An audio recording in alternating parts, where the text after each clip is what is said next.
नमस्कार। आकाशवाणी से प्रस्तुत है समाचार प्रभात।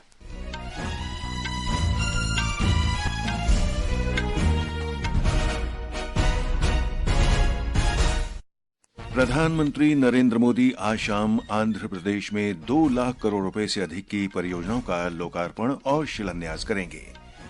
18वां प्रवासी भारतीय दिवस सम्मेलन आज से ओडिशा के भुवनेश्वर में शुरू होगा। एक देश एक चुनाव से जुड़े 2 विधेयकों पर संयुक्त संसदीय समिति की पहली बैठक आज सुबह नई दिल्ली में। वी नारायणन को भारतीय अंतरिक्ष अनुसंधान संगठन का नया अध्यक्ष और अंतरिक्ष विभाग का सचिव नियुक्त किया गया। उत्तर भारत में शीतलहर जारी, घने कोहरे के कारण ट्रेनों और उड़ानों की आवाजाही पर असर। और हॉकी इंडिया लीग में राउरकेला में वेदांता कलिंगा लांसर्स ने श्राची रार बंगाल टाइगर्स को 6-0 से हराया। समाचार प्रभात के साथ मैं रवि कपूर। प्रधानमंत्री नरेंद्र मोदी आज आंध्र प्रदेश के विशाखापत्तनम में 2 लाख करोड़ रुपए से अधिक की परियोजनाओं का लोकार्पण, शुभारंभ और शिलान्यास करेंगे। वे विशाखापत्तनम के निकट पुरी मदका में एनटीपीसी ग्रीन एनर्जी लिमिटेड की अत्याधुनिक हरित हाइड्रोजन केंद्र परियोजना की आधारशिला रखेंगे। ये राष्ट्रीय हरित हाइड्रोजन मिशन के अंतर्गत पहला हरित हाइड्रोजन केंद्र होगा। एक रिपोर्ट। प्रधानमंत्री नरेंद्र मोदी क्षेत्रीय प्रगति को बढ़ावा देने और 1 लाख से अधिक रोजगार सृजित करने की संभावना वाली बुनियादी परियोजनाओं के उद्घाटन और शिलान्यास के लिए आज शाम विशाखापत्तनम पहुंचेंगे। वे आंध्र इंजीनियरिंग कॉलेज विश्वविद्यालय मैदान में जनसभा को संबोधित करने से पहले मुख्यमंत्री एन चंद्रबाबू नायडू और उप मुख्यमंत्री के पवन कल्याण के साथ रोड शो करेंगे। वे एनटीपीसी ग्रीन हाइड्रोजन प्रोजेक्ट के अलावा 19,500 करोड़ रुपए से अधिक की रेल और सड़क परियोजनाओं का भी शिलान्यास और शुभारंभ करेंगे। इन परियोजनाओं में विशाखापत्तनम में दक्षिण तटवर्ती रेलवे मुख्यालय की आधारशिला रखा जाना भी शामिल है। श्री मोदी अनकापल्ली जिले के नक्कापल्ली में औषधि उद्यान और तिरुपति जिले में चेन्नई बंगलुरु औद्योगिक गलियारे के तहत कृष्णापत्तनम औद्योगिक क्षेत्र की भी आधारशिला रखेंगे। विशाखापत्तनम से श्री साई की रिपोर्ट के साथ समाचार कक्ष से श्रुति गोयल। 18वां प्रवासी भारतीय दिवस सम्मेलन आज भुवनेश्वर में शुरू हो रहा है। 75 देशों से लगभग 6,000 भारतवंशी सम्मेलन के लिए स्वदेश आ रहे हैं। ओडिशा सरकार अनिवासी भारतीयों के समक्ष राज्य की समृद्ध संस्कृति और विरासत की झलक प्रस्तुत करेगी।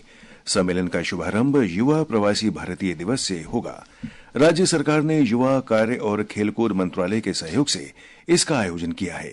केंद्रीय मंत्री एस जयशंकर, पवित्रा मार्गरिटा, मनसुख मांडविया और रक्षा निखिल खड़से तथा ओडिशा के मुख्यमंत्री मोहन चरण मांझी आज प्रवासी भारतीय दिवस सम्मेलन में शामिल होंगे। ब्यौरा हमारे संवाददाता से। इस कार्यक्रम का औपचारिक उद्घाटन कल प्रधानमंत्री नरेंद्र मोदी करेंगे और इसमें कई तरह की गतिविधियां शामिल होगी जो भारत के विकास और वैश्विक स्तर पर इसकी पहचान बनाने में प्रवासी भारतीयों के योगदान को उजागर करेगी। सम्मेलन की एक खास बात त्रिनिदाद और टोबागो की राष्ट्रपति क्रिस्टाइन कार्ला कंगालू की मौजूदगी है, जो इस सम्मेलन में मुख्य अतिथि के तौर पर वर्चुअल रूप से भाग लेगी। सम्मेलन का आयोजन विकसित भारत में प्रवासी भारतीयों का योगदान थीम पर किया जा रहा है। राष्ट्रपति द्रौपदी मुर्मू शुक्रवार को समापन सत्र में शामिल होगी। राष्ट्रपति विभिन्न क्षेत्रों में भारतीय प्रवासियों की उपलब्धियों को मान्यता देने के लिए प्रवासी भारतीय सम्मान भी प्रदान करेगी। प्रकाश दास, आकाशवाणी समाचार, भुवनेश्वर। प्रधानमंत्री नरेंद्र मोदी भारतवंशियों के लिए विशेष पर्यटक रेलगाड़ी प्रवासी भारतीय एक्सप्रेस को वर्चुअली रवाना करेंगे। प्रधानमंत्री सम्मेलन स्तर पर 4 प्रदर्शनियों का भी शुभारंभ करेंगे। सम्मेलन में 5 विषयों पर पूर्ण सत्रों का भी आयोजन होगा। एक देश एक चुनाव से संबंधित 2 विधेयकों के लिए गठित संयुक्त संसदीय समिति की पहली बैठक आज होगी। ये विधेयक हैं 129वां संविधान संशोधन विधेयक और केंद्र शासित प्रदेश विधान संशोधन विधेयक 2024। एक रिपोर्ट। कानून और न्याय मंत्रालय के प्रतिनिधि समिति के सदस्यों को प्रस्तावित विधेयकों के विभिन्न प्रावधानों की जानकारी देंगे। 39 सदस्यीय समिति में लोकसभा के 27 और राज्यसभा के 12 सदस्य हैं। यह समिति अगले संसद सत्र के अंतिम सप्ताह के पहले दिन अपनी रिपोर्ट सौंपेगी। संयुक्त संसदीय समिति में लोकसभा से भारतीय जनता पार्टी के पीपी चौधरी, अनुराग सिंह ठाकुर और पुरुषोत्तम भाई रूपाला, कांग्रेस के मनीष तिवारी और प्रियंका गांधी, तृणमूल कांग्रेस के कल्याण बनर्जी, राष्ट्रवादी कांग्रेस पार्टी शरद पवार गुट की सुप्रिया सुले शामिल हैं। राज्यसभा से भारतीय जनता पार्टी के घनश्याम तिवारी, भुवनेश्वर कलिता और के लक्ष्मण, कांग्रेस के रणदीप सिंह सुरजेवाल और मुकुल वासनिक, जनता दल यूनाइटेड के संजय कुमार झा और वाईएसआर कांग्रेस के विजय साई रेड्डी शामिल हैं। पल्लवी की रिपोर्ट के साथ समाचार कक्ष से आनंद पाठक। ये समाचार हमारी वेबसाइट www.newsonair.gov.in और हमारे news on AIR mobile app पर भी उपलब्ध हैं। केंद्र ने श्री वी नारायणन को भारतीय अंतरिक्ष अनुसंधान संगठन इसरो का नया अध्यक्ष और अंतरिक्ष विभाग का सचिव नियुक्त किया है। वे 14 जनवरी को कार्यभार ग्रहण करेंगे। वे इसरो के मौजूदा अध्यक्ष एस सोमनाथ का स्थान लेंगे। श्री नारायणन अभी केरल के वलियामाला में इसरो के द्रव प्रणोदन प्रणाली केंद्र एलपीएससी के निदेशक हैं। रॉकेट और अंतरिक्ष यान प्रणोदन क्षेत्र में विशिष्ट वैज्ञानिक के रूप में उन्हें लगभग 4 दशकों का अनुभव है। गृहमंत्री अमित शाह ने कहा है कि 3 नए आपराधिक कानून दंड केंद्रित नहीं बल्कि पीड़ित केंद्रित हैं और इनका उद्देश्य त्वरित न्याय उपलब्ध कराना है।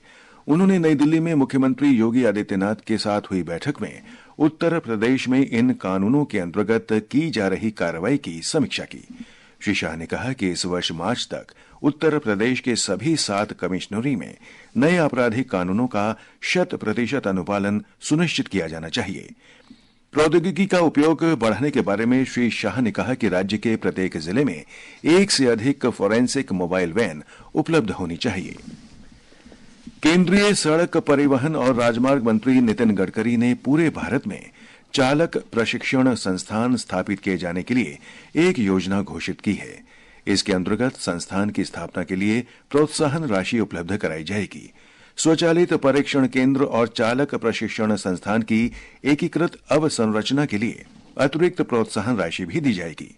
श्री गडकरी ने संवाददाता सम्मेलन में कहा कि देश में कुशल चालकों की कमी है तथा सरकार और अधिक चालक प्रशिक्षण केंद्र स्थापित करने के लिए वचनबद्ध है। मध्य प्रदेश के मुख्यमंत्री डॉक्टर मोहन यादव आज भोपाल में खेल और युवा कल्याण विभाग की पार्थ योजना का शुभारंभ करेंगे।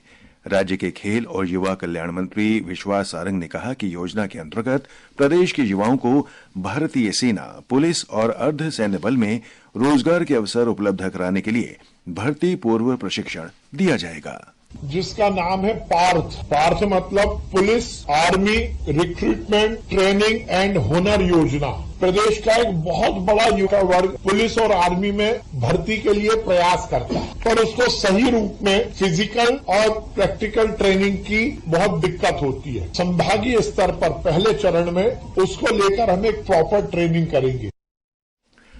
प्रयागराज में महाकुंभ के दौरान उत्तर प्रदेश राज्य सड़क परिवहन निगम श्रद्धालुओं की सुगम आवाजाही के लिए इलेक्ट्रिक बसें चलाएगा।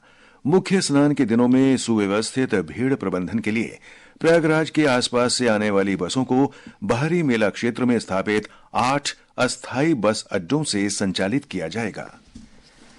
विश्व तेलुगु सम्मेलन आज से आंध्र प्रदेश के राजा महेंद्रवरम में गोदावरी ग्लोबल यूनिवर्सिटी में शुरू हो रहा है।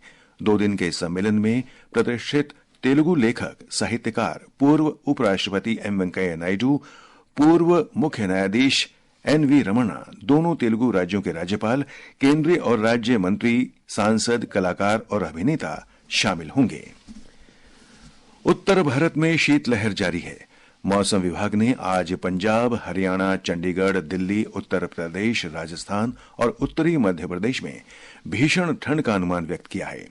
अरुणाचल प्रदेश, नागालैंड, मणिपुर, मिजोरम और त्रिपुरा के कुछ स्थानों में आज गरज के साथ आंधी वर्षा की संभावना है। अगले 2 दिन उत्तर पश्चिमी, मध्य और पूर्वी भारत में तापमान में 2 से 4 डिग्री तक की गिरावट आ सकती है। देश के उत्तरी क्षेत्र में घने कोहरे के कारण कई रेलगाड़ियों और उड़ानों की आवाजाही पर असर पड़ा है। दिल्ली आने वाली लगभग 30 रेलगाड़ियां आज 4 से 5 घंटे की देरी से चल रही हैं। हॉकी इंडिया लीग में कल वेदांत कलिंग लेंसर्स ने स्वाची रार बंगाल टाइगर्स को 6-0 से हराकर इस सीजन की अपनी पहली जीत दर्ज की। ब्यौरा हमारे संवाददाता से। अपने पिछले सारे मैच जीत चुकी सांची रार बंगाल टाइगर्स इस मैच में शेर नहीं मेमने की तरह नजर आए और वेदांता कलिंगा लांसर्स के योद्धाओं ने 6 भाले गोल पोस्ट पर ठोक दिए। सर्कल पेनिट्रेशन बनी है, अवसर है आपके पास, क्या बात है, पहला हमला उसी में धमाका कर दिया। First castle Alexander Hendrik, goal number 3, टमाहोक इसी की कसर थी, गोल नंबर 6। कृष्ण बहादुर पाठक को चुना गया प्लेयर ऑफ द मैच। जैसे हमने खेलना था उस हिसाब से हम लोग खेले और पूरा उसको मेंटेन किया, उसका आज बेनिफिट मिला। हॉकी इंडिया लीग में आज 2 मैच हैं। टीम गोनासिका और तमिलनाडु ड्रैगन्स के बीच शाम को 6 बजे से और यूपी रुद्रास तथा हैदराबाद तूफान्स की भिड़ंत होगी रात 8:15 से। आकाशवाणी समाचार के लिए मैं अनुपम पाठक। और अब अन्य खेल खबरों के साथ हैं शक्ति सिंह।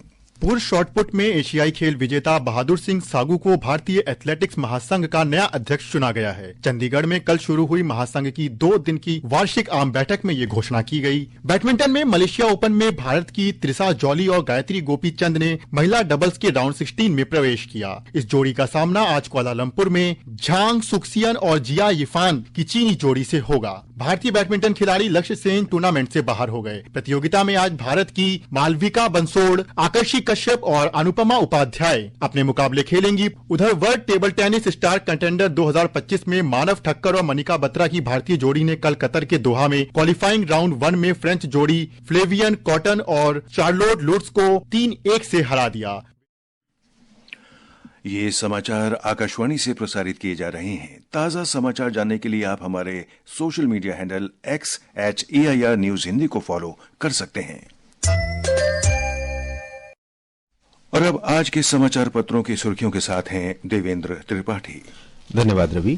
दिल्ली में चुनावी बिगुल बजने, नेपाल और तिब्बत के भूकंप से दहलने और HMPV वायरस से जुड़ी खबरें आज के समाचार पत्रों में प्रमुखता से हैं। दिल्ली विधानसभा चुनाव पर आपका चौका, भाजपा को मौका या कांग्रेस की वापसी शीर्षक से राजस्थान पत्रिका लिखता है, अब जनता देगी जवाब। उधर जनसत्ता का शीर्षक है, दिल्ली की बात पर 5 को मोहर, नतीजे 8 फरवरी को। चुनाव आयोग सरकार से कहेगा केंद्रीय बजट में दिल्ली केंद्रित प्रावधान न हो। जबकि अमर उजाला का शीर्षक है, सबसे बड़ी चुनौती से जूझ रही आप, भाजपा को 27 साल का ग्रहण खत्म होने और कांग्रेस को चमत्कार की आस। नेपाल और तिब्बत में भूकंप पर राष्ट्रीय सहारा का शीर्षक है, तिब्बत में भूकंप से 126 मरे, नेपाल में भी झटके महसूस किए गए। देशबंधु ने लिखा है, शिजांग में बड़ी तबाही, कई लोगों की हुई मौत, भूकंप की तीव्रता 7.1 मापी गई। पत्र के अनुसार भूकंप के झटके बिहार, पश्चिम बंगाल, सिक्किम और राष्ट्रीय राजधानी क्षेत्र दिल्ली में भी महसूस किए गए। HMPV वायरस पर पंजाब केसरी लिखता है, भारत में अब तक 7 मामले सामने आए। नवभारत टाइम्स ने केंद्र सरकार के हवाले से शीर्षक दिया है, HMPV पर निगरानी है पूरी मजबूत। और देशबंधु ने लिखा है, घबराने की जरूरत नहीं, अपने आप ठीक हो जाते हैं अधिकांश मामले। अंत में मुख्य समाचार एक बार फिर। प्रधानमंत्री नरेंद्र मोदी आज शाम आंध्र प्रदेश में 2 लाख करोड़ रुपए से अधिक की परियोजनाओं का लोकार्पण और शिलान्यास करेंगे। 18वां प्रवासी भारतीय दिवस सम्मेलन आज से ओडिशा के भुवनेश्वर में शुरू होगा। एक देश एक चुनाव से जुड़े 2 विधेयकों पर संयुक्त संसदीय समिति की पहली बैठक आज सुबह नई दिल्ली में। वी नारायणन को भारतीय अंतरिक्ष अनुसंधान संगठन का नया अध्यक्ष और अंतरिक्ष विभाग का सचिव नियुक्त किया गया। उत्तर भारत में शीतलहर जारी, घने कोहरे के कारण ट्रेनों और उड़ानों की आवाजाही पर असर। और हॉकी इंडिया लीग में राउरकेला में वेदांता कलिंगा लांसर्स ने स्वाची रार बंगाल टाइगर्स को 6-0 से हराया। इसके साथ ही समाचार प्रभात का ये अंक समाप्त हुआ। नमस्कार।